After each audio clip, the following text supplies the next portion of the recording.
এই নাম্বারে যদি তুমি কল ব্যাক করো তুমি হয়তো আর বাঁচবে না, কল করলেই মরতে হবে। গতকাল গভীর রাতে একটা আননোন নাম্বার থেকে মিস কল এসেছিল।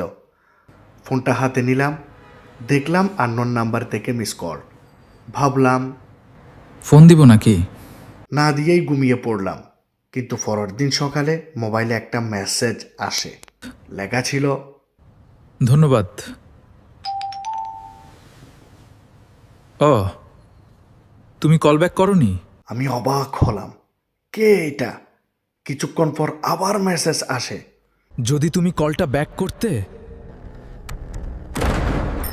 তাহলে আজ তুমি বেঁচে থাকতে না। এই মেসেজ দেখে আমার শরীর ঠান্ডা হয়ে গেল। আমি ভয় পেয়ে নাম্বারটা তাড়াতাড়ি ব্লক করে দিলাম।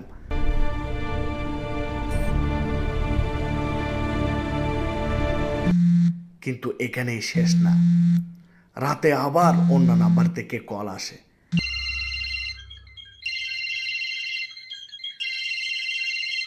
এইবার সাহস করে কলটি রিসিভ করলাম। ওই পাশ থেকে খুব আস্তে একটা কণ্ঠ, তুমি এখনো বেঁচে আছো, কিন্তু কতক্ষণ? আমি চিৎকার করে ফোনটি কেটে দিলাম। No, oh my god, no, not this. পরের দিন সবার কাছে জানতে পারলাম এই নাম্বারটা 2 বছর আগে একজন মৃত মানুষের ছিল। যারা কল ব্যাক করেছে তারা সবাই গায়েব হয়ে গেছে।